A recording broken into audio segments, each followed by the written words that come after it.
साथियों, स्वागत है आप सभी का अपने इस YouTube चैनल पे।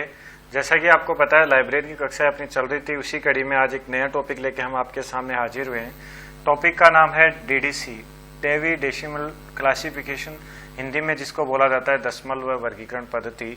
तो दोस्तों, स्टार्ट करते हैं आज की कक्षा स्टार्ट करने से पहले देखो एक छोटी सी जानकारी थी कि लाइब्रेरियन से संबंधित 15 टेस्टों की सीरीज, जिसमें पेपर फर्स्ट और पेपर सेकंड को शामिल करके आपके लिए 15 टेस्टों की एक सीरीज को हमने ऐप पे डाली है।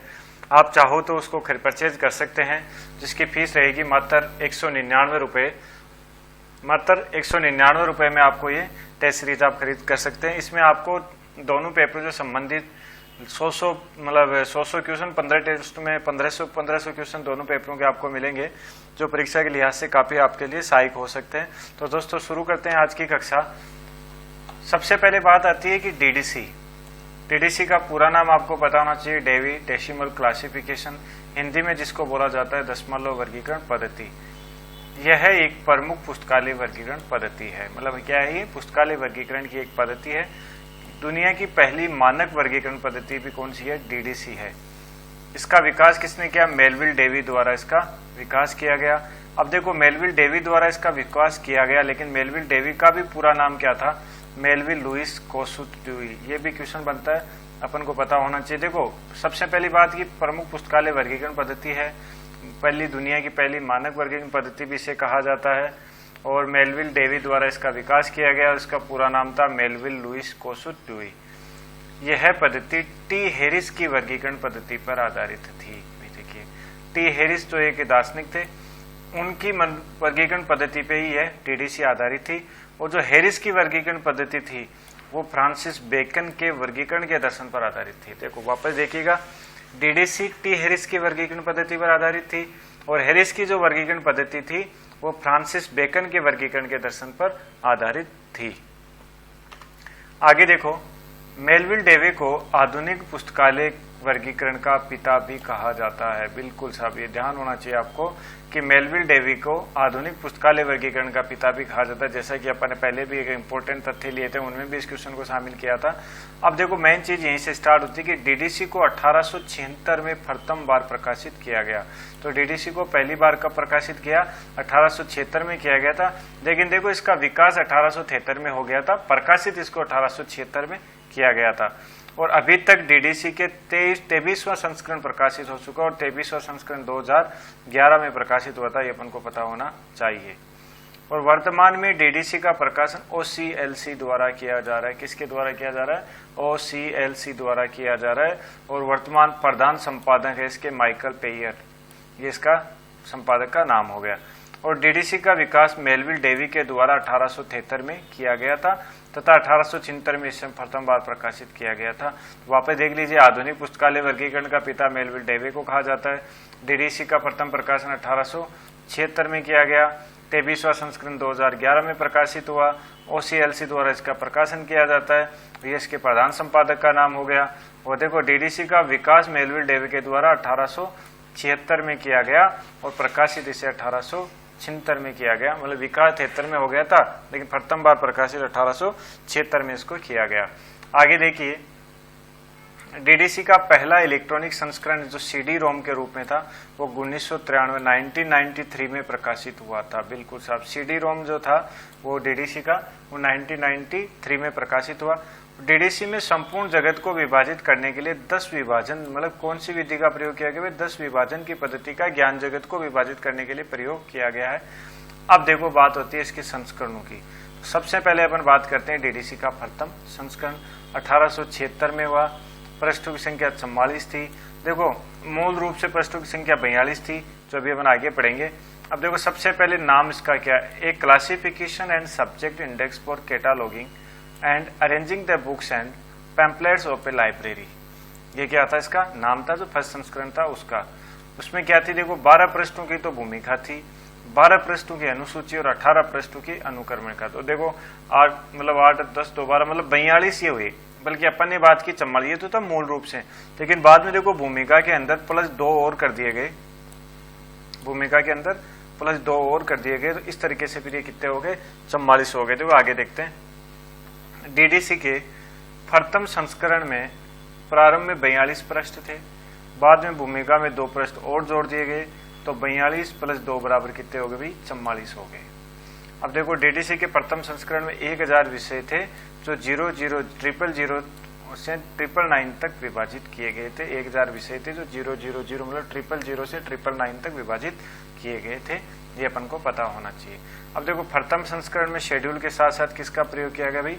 इंडेक्स का भी प्रयोग किया गया था, और डेवी द्वारा दूसरे संस्करण में फॉर्म डिवीजन का प्रयोग किया गया, ये अपन को पता होना चाहिए। आगे बढ़ते हैं।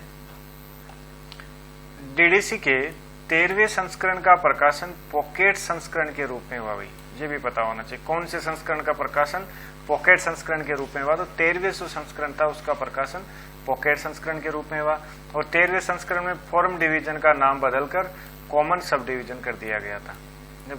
12वें तक तो फॉर्म डिवीजन का ही प्रयोग किया गया दूसरे से लेके, लेकिन 13वें में इस फॉर्म डिवीजन का नाम कॉमन सब डिवीजन कर दिया गया। 14वें संस्करण में सारणी का प्रयोग किया गया, 14वें संस्करण में टेबल का प्रयोग किया गया, ये अपन को पता होना चाहिए। और सर्वप्रथम डीडीसी के 15वें संस्करण को स्टैंडर्ड या मानक संस्करण कहा गया। 15वें संस्करण को स्टैंडर्ड या मानक संस्करण कहा गया। और डीडीसी के प्रथम संस्करण से 15 तक एक खंड ही था, मतलब पहले से लेके 15 तक ये एक खंड के रूप में प्रकाशित हुई, लेकिन 16वें संस्करण से डीडीसी के 2 खंडों में प्रकाशित किया गया, 2 भागों में प्रकाशित किया गया। और 16वें संस्करण में किसका प्रयोग हुआ भाई? फोनिक्स शेड्यूल का प्रयोग किया गया। अब देखो बात ये आती है कि फोनिक्स शेड्यूल का प्रयोग कौन से संस्करण से हुआ? तो 16वें से हुआ। अब फोनिक्स शेड्यूल क्या होता है कि वर्गीकरण में संपूर्ण विषयों को बदल देना, यदि उस विषय में कोई बदलाव होता है तो उसे फोनिक्स शेड्यूल का नाम दे सकते हैं अपन। तो देखिएगा 16वें संस्करण में फोनिक्स शेड्यूल का प्रयोग हुआ, 16वें संस्करण से डीडीसी को 2 खंडों में प्रकाशित हुआ, और 1 से लेके 15 तक क्या था भाई? एक खंड में ही प्रकाशित थी। और 15वें को स्टैंडर्ड मानक संस्करण कहा गया, ये अपन को पता होना चाहिए। और 14वें से क्या हो? टेबल का प्रयोग किया गया। आगे देखिए 17वें संस्करण में भी डीडीसी को 2 खंडों में प्रकाशित किया गया था। 17वें में फैसेट पक्ष संबंध की परिकल्पना की, मतलब फैसेट का प्रयोग कौन से में हुआ? 17वें में। 18वें में भी इसका प्रकाश देखिए। अब देखिए 16वें 17वें में 2 खंडों में हुई, 17वें संस्करण में फैसेट की कल्पना की गई, 2 खंडों में प्रकाशित हुआ। 18वां संस्करण देखो इसका प्रकाशन 3 खंडों में हुआ। 19वें का भी 3 खंडों में हुआ, और 20, 21 और 22 और 22 का 4 खंडों में प्रकाशन। देखिए 15 तक 1 खंड था, 16 और 17 2 खंडों में प्रकाशित हुए, 18, 19 3 खंडों में हुए, 20, 21 और 22वां संस्करण डीडीसी के 4 खंड थे। पहला था टेबल के रूप में, और दूसरा और तीसरा शेड्यूल, और चौथा जो आपका था वो इंडेक्स के रूप में था, ये अपन को पता होना चाहिए। आगे बढ़ते हैं। देखो जो 23वां संस्करण था वो 2011 में था। पृष्ठों की संख्या 4143 4143, और यह डीडीसी का नवीनतम संस्करण है। इसके बाद में अभी तक कोई संस्करण प्रकाशित नहीं हुआ है, और इसमें भी क्या था भाई? 4 खंडों में प्रकाशित किया गया था। 3 अब देखो वर्तमान में डीडीसी 3 रूपों में हमारे सामने मिलती है। सबसे पहले आती है पुस्तक के रूप में, पुस्तक के रूप में डीडीसी का प्रिंट भाग, सीडी रोम के रूप में जैसे डेवे ऑफ विंडोज, ऑनलाइन के रूप में वेब डेवे। ये क्या है? इसके जो 3 रूप हैं डीडीसी के जो हमें अवेलेबल हैं, उन 3 रूपों का नाम है।